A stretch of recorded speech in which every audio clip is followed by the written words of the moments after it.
आज तृणमूल कांग्रेस की तरफ से 10 मेंबर ऑफ पार्लियामेंट और वेस्ट बंगाल गवर्नमेंट के senior cabinet minister, 10 members election commission के फुल बेंच के साथ चीफ इलेक्शन कमिश्नर और 2 इलेक्शन कमिश्नर, इनके साथ हमारा एक मीटिंग पहले से तय था। जो 8-10 मुद्दों पे आज बात हुआ है और 12 बजे की मीटिंग शुरू हुआ, अभी 2:45 बज रहे हैं, 2.5 घंटा मीटिंग चला है। 10 मुद्दे पे जो आज हम लोग बात किया है, पिछला बार जब हम लोग आए थे, हमारा पिछला 1 महीना पहले 28 नवंबर को एक 10 लोगों का डेलीगेशन आया था। उसमें 5 सवाल चुनाव आयोग से किया गया था, इलेक्शन कमीशन से किया गया था, जिसका पिछला बार एक भी सवाल का सटीक जवाब नहीं मिला। उसी दिन रात को कुछ पत्रकारों को सिलेक्टिवली लीक किया गया इलेक्शन कमीशन की तरफ से कि इलेक्शन कमीशन ने हर सवाल का जवाब दिया है। उसके तुरंत बाद मैंने एक ट्वीट किया कि तृणमूल कांग्रेस के पास डिजिटल एविडेंस है और एक भी सवाल का एक भी जवाब इलेक्शन कमीशन पिछला बार नहीं दिया है। इस बार भी हम लोग 10-11 पॉइंट्स लेके आए थे और 2-3 पॉइंट छोड़ के कहीं कोई क्लैरिटी नहीं मिला है। मैं उनको एसआईआर पे सवाल पूछता हूं तो वो चले जाता है सिटीजनशिप पे।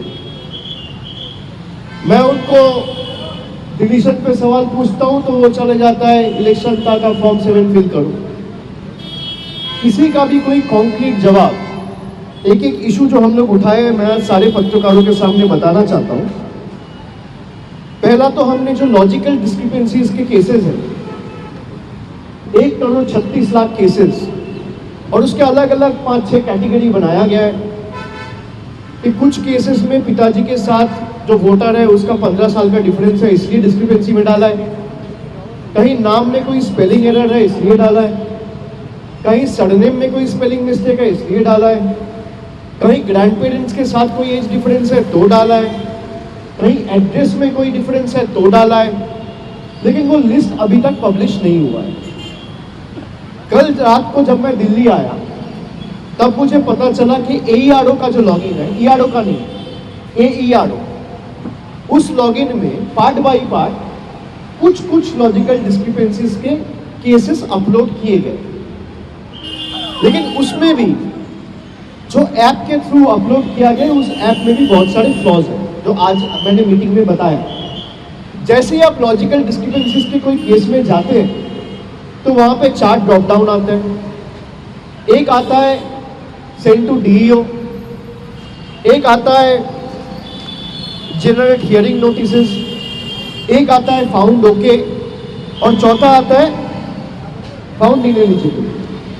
अगर डॉक्यूमेंट सबमिट करने के बाद भी किसी का केस ओके है और फाउंड ओके में दबाया जा रहा है, क्लिक किया जा रहा है, तो भी हियरिंग नोटिसेस जनरेट हो रहे हैं, जिसका कोई जवाब उन्होंने नहीं दिया। उन्होंने माना कि ऐप में हो सकता है कोई टेक्निकल ग्लिचेस हो, लेकिन इसका कोई जवाब हमें नहीं मिला।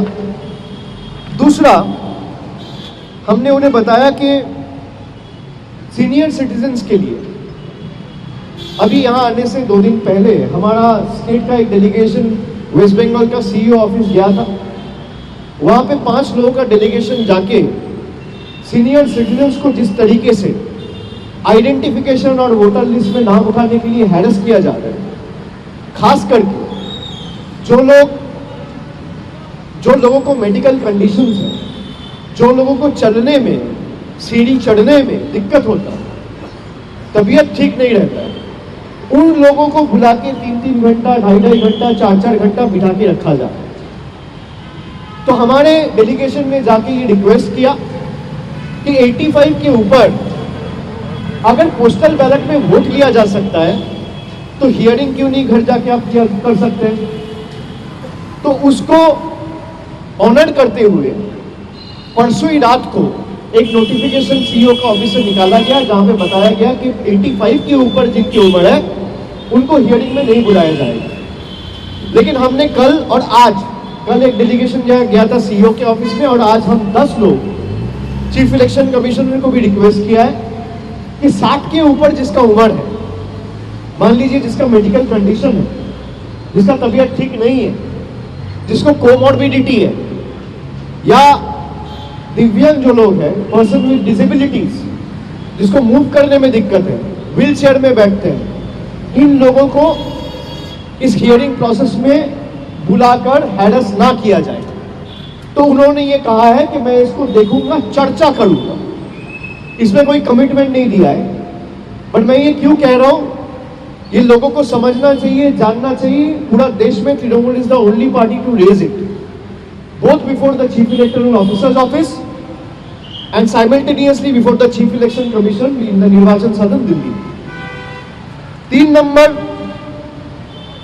सिलेक्टिव टारगेटिंग और इन्फिल्ट्रेशन का जो एलिगेशन है, जो सिलेक्टिवली लीक करके बंगाल को बदनाम करने के लिए बीजेपी के लोग करते हैं कि बंगाल में 1 करोड़ रोहिंग्या है, बांग्लादेशी है। तो मैंने इलेक्शन कमीशन से कहा कि ये जो 58 लाख लोग ड्राफ्ट लिस्ट में जिसका नाम नहीं उठा है, उसमें से कितने लोग बांग्लादेशी है और कितने लोग रोहिंग्या हैं, जरा इसकी सूची आप सार्वजनिक करें। उनको फिर से कोई हमें जवाब नहीं मिला, वो कोई सॉल्यूशन नहीं दे पाए। एबीपी आनंद एगिए थाके एगिए राखे।